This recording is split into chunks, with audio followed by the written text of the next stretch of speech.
오늘 함께 보실 말씀은 로마서 4장 1절에서 17절까지의 말씀입니다. 로마서 4장 1절에서 17절까지의 말씀입니다.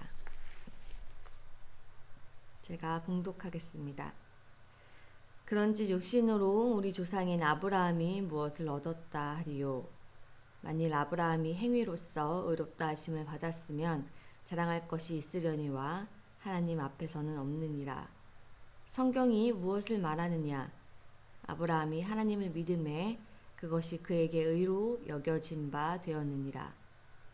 일하는 자에게는 그 삭시 은혜로 여겨지지 아니하고 보수로 여겨지거니와 이를 아니할지라도 경건하지 아니한 자를 의롭다 하시는 이를 믿는 자에게는 그의 믿음을 의로 여기시나니 일한 것이 없이 하나님께 의로 여기심을 받는 사람의 복에 대하여 다윗이 말한 바 불법이 사함을 받고 죄가 가리어짐을 받는 사람들은 복이 있고 주께서 그 죄를 인정하지 아니하실 사람은 복이 있도다 함과 같으니라.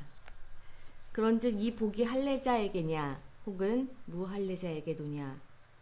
무릇 우리가 말하기를 아브라함에게는 그 믿음이 의로 여겨졌다 하노라.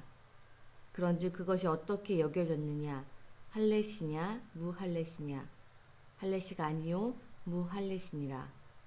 그가 할례의 표를 받은 것은 무할례시의 믿음으로 된 의를 인친 것이니 이는 무할례자로서 믿는 모든 자의 조상이 되어 그들도 의로 여기심을 얻게 하려 하심이라. 또한 할례자의 조상이 되었나니 곧 할례 받을 자에게뿐 아니라 우리 조상 아브라함이 무할례시에 가졌던 믿음의 자취를 따르는 자들에게도 그러하니라. 아브라함이나 그 후손에게 세상의 상속자가 되리라고 하신 언약은 율법으로 말미암은 것이 아니요 오직 믿음의 의로 말미암은 것이니라. 만일 율법에 속한 자들이 상속자이면 믿음은 헛것이 되고 약속은 파기되었느니라. 율법은 진노를 이루게 하나니 율법이 없는 곳에는 범법도 없느니라. 그러므로 상속자가 되는 그것이 은혜에 속하기 위하여 믿음으로 되나니 이는 그 약속을 그 모든 후손에게 굳게 하려 하심이라.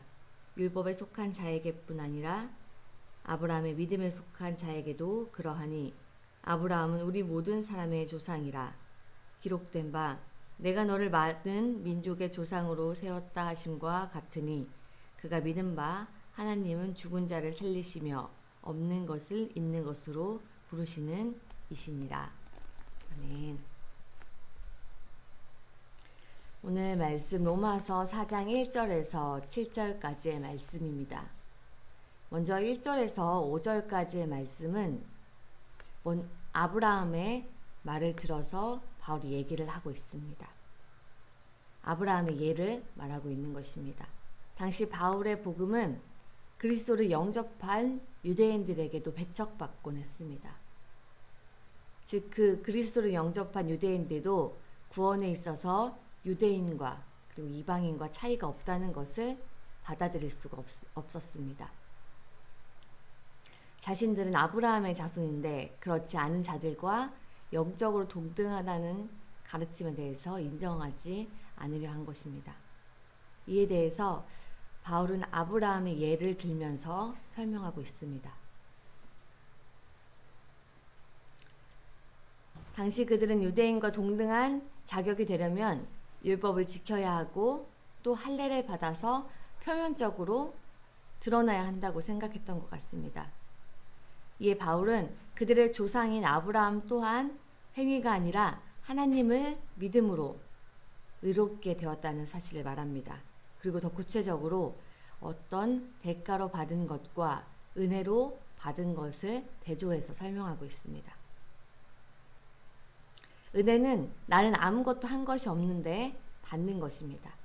하나님은 아무것도 한 것이 없고 자신을 죄인이라고 인정한 사람들을 의롭다고 하십니다. 사람이 아무리 선하게 살아간다고 한들 죄인인 우리 인간이 행하는 것들이 죄악된 일일 뿐이기 때문입니다. 특별히 우리는 뭔가를 하는 것에 익숙한 것 같습니다. 아이들을 격려하는 말 중에서 결과보다는 과정이 중요한 거야 라는 말이 있습니다. 저도 어렸을 때 이런 말을 부모님께서 말해주셨던 기억이 있습니다. 그만큼 우리는 무언가를 이루려는 노력이 중요하기 때문에 뭔가를 하지 않고 주어지는 것에 대해서 어색할 때가 많습니다. 아마 유대인들의 마음도 이렇지 않았을까 생각합니다. 하지만 하나님은 내가 무엇을 해서 은혜를 주신 것이 아닙니다. 나의 회개하는 마음과 그 중심을 보시는 것입니다. 세상에서는 당연히 1등과 2등 이렇게 순위가 있습니다. 하지만 교회에서는 이런 우등생, 열등생 등수가 없습니다. 우리는 하나님의 음성을 듣고 마음을 열고 그분을 받아들인다면 은혜를 우리 모두가 선물로 받을 수 있는 것입니다. 이것이 어떤 선착순이나 일을 많이 한 사람들이나 어떤 거룩하게 산 사람들에게 주어지는 것이 아니라 하나님은 우리 모두에게 이 은혜를 선물로 주신 것입니다. 6절부터 8절까지 읽겠습니다. 일한 것이 없이 하나님께 의로 여기심을 받는 사람의 복에 대하여 다윗이 말한 바 불법이 사함을 받고 죄가 가려짐을 받는 사람들은 복이 있고 주께서 그 죄를 인정하지 아니하실 사람은 복이 있도다 함과 같으니라. 지금도 마찬가지지만 예전 유대인들의 사회에서는 한 가지 예로는 그것이 그들에게 받아들여질 수 없었던 것 같습니다. 그래서 바울은 계속해서 다윗의 말을 인용합니다. 다윗 역시 행위가 아니라 믿음으로 의롭게 되었다 하심을 받았다고 이야기합니다. 시편 32편 1절은 이렇게 말합니다. 허물의 사함을 받고 자신의 죄가 가려진 자는 복이 있도다. 유대인들은 자신들이 아브라함의 자손인 것에 자부심이 있었습니다. 그리고 자신들이 재건하기를 꿈꾸는 것이 바로 이 다윗의 왕조입니다. 그래서 바울은 이 두 사람의 예를 들어서 이야기하고 있습니다. 이러한 자부심을 갖기 전에, 이러한 것으로 자존심을 세우기 전에 아무 대가 없이 용서받은 죄인임을 인정하라는 것입니다. 우리 또한 하나님께 내가 무엇을 해서가 아니라 아무 조건 없이 하나님의 선물로 이 은혜를 받았음을 고백해야 할 때입니다. 9절에서 11절 말씀입니다. 그런즉 이 복이 할례자에게냐 혹은 무할례자에게도냐 우리가 말하기를 아브라함에게는 그 믿음이 의로 여겨졌다 하노라. 그런즉 그것이 어떻게 여겨졌느냐? 할례시냐 무할례시냐? 할례시가 아니요 무할례시니라. 그가 할례의 표를 받은 것은 무할례시의 믿음으로 된 의를 인친 것이니 이는 무할례자로서 믿는 모든 자의 조상이 되어 그들로 의로 여기심을 얻게 하려 하심이라. 창세기에 보면은 아브라함이 믿음으로 의롭게 됐다는 사실은 창세기 15장에 나오고, 그리고 할례를 받은 사실은 그 뒤인 17장에 나오고 있습니다. 그는 할례 이전에 의롭게 여기심을 받은 것입니다. 즉 할례와는 상관없이 믿음으로 말입니다. 아브라함은 무할례 시에 믿음으로 의롭게 되었고, 나중에 그 할례가 그의 그 사실을 확증해 주는 표로 주어졌습니다. 그렇게 아브라함은 무할례자로서 하나님을 믿는 모든 자들의 조상이 되었습니다. 바울은 바로 이것을 강조하고 있는 것입니다.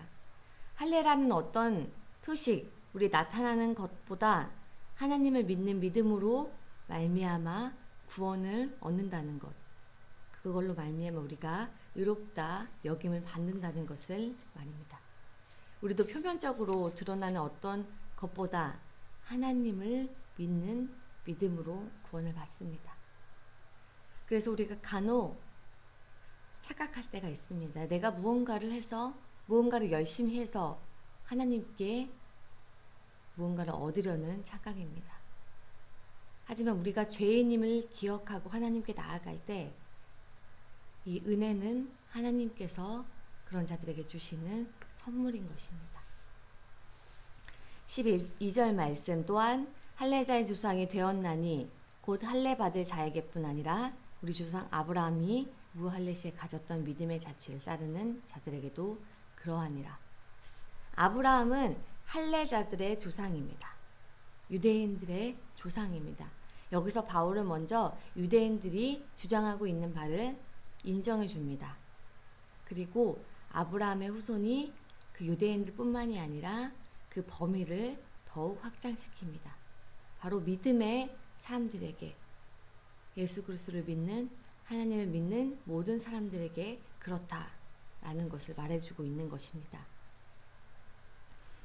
13절에서 17절 말씀입니다. 아브라함이나 그 후손에게 세상의 상속자가 되리라고 하신 언약은 율법으로 말미암은 것이 아니요 오직 믿음의 의로 말미암은 것이니라. 만약 율법에 속한 자들이 상속자이면 믿음은 헛것이 되고 약속은 파기되었느니라. 율법은 진노를 이루게 하나니 율법이 없는 곳에는 범법도 없느니라. 그러므로 상속자가 되는 그것이 은혜에 속하기 위하여 믿음으로 되나니 이는 그 약속을 그 모든 후손에게 굳게 하려 하심이라. 율법에 속한 자에게뿐 아니라 아브라함의 믿음에 속한 자에게도 그러하니 아브라함은 우리 모든 사람의 조상이라. 기록된 바 내가 너를 많은 민족의 조상으로 세웠다 하심과 같으니 그가 믿은 바 하나님은 죽은 자를 살리심이 없는 것을 있는 것으로 부르시는 이시니라. 여기 13절에서부터 17절까지의 말씀은 누가 상속자인지, 즉 하나님의 백성이 될 자격을 가졌는가 하는 내용을 말하고 있습니다. 14절에서 보면은 율법을 지킴으로 아브라함의 언약의 상속자가 된다는 생각은 믿음과 언약을 헛되게 하는 착각일 뿐이었습니다. 그 어떤 사람도 이 율법을 완벽하게 지킬 수 없기에 결국 상속자 하나님의 나라에 들어갈 자가 한 명도 없으리라는 것입니다. 이 율법으로 하나님의 나라에 들어간다는 말입니다. 이 말씀은 바로 15절에 나옵니다. 그러므로 상속자가 되는 그것이 은혜에 속하기 위하여 믿음으로 되나니 예수 그리스도를 믿는 믿음으로만이 하나님의 나라에 갈 수 있는 은혜를 얻을 수 있다는 것입니다. 그리고 그것이 누구에게나 열려 있는 것을 이 말씀을 통해서 우리가 볼 수 있습니다. 유대인들은 계속해서 말씀을 보면 유대인들은 자신들만의 어떤 특권을 누리고 싶어 했습니다. 하지만 바울은 하나님이 아브라함에게 주신 영광스러운 이 지위, 하나님의 자녀가 되는 이것을 유대인들만 독차지할 수는 없다고 계속해서 언급합니다. 그리고 우리는 모든 사람에게 이 복을 나누어 주어야 한다고 주장합니다. 우리 역시 믿음으로 말미암아 하나님의 백성이 되는 은혜를 입었습니다. 우리 주변에 어떤 교회들을 보면 자신들끼리만 좋고 즐겁고 그래서 이 안에 다른 사람이 뭔가 침범하고 들어오는 것을 원하지 않는 교회들, 그런 공동체가 있습니다. 자신들만 이런 특권의식을 누리고 싶어 하는 것입니다. 이런 걸 누림으로 내가 다른 사람보다 뭔가 우월해지고 더 나음을 표현하고 싶어 합니다. 그런 것으로 이 교회라는 공동체를, 이 믿음을, 이 은혜를 잘못 사용하고 있는 것입니다. 이 교회가 정말 가장 이 교회다운 것은 이 모든 우리가 받은 이 은혜를 나누어주는 공동체가 될 때입니다. 그 자격 조건은 오직 예수 그리스도에 대한 믿음뿐이기 때문입니다. 혹시 우리가 내 안에 그러한 어떤 특권의식으로 다른 사람들을 밀쳐내진 않았는지, 그리고 내가 이런 우월함으로 다른 이들보다 내가 낫다고 생각하는 그런 교만함은 없었는지 한번 생각해 보시기 바랍니다. 그리고 혹시 내가 이러한 마음이 있다면 하나님께 고백하고 나의 모습을 다시 돌이켜 회개하시기를 바랍니다. 하나님께서는 의인이 된 내가 아니라 죄인이었을 때, 내가 죄인 되었을 때 나를 위해서 돌아가셨음을, 그래서 나를 의인이라고 칭해 주신 분이심을, 내가 아무것도 한 것이 없을 그때에 내게 은혜를 선물로 주신 분이심을 고백하는, 그래서 그 하나님을 찬양하는 오늘 하루가 되시기를 소망합니다.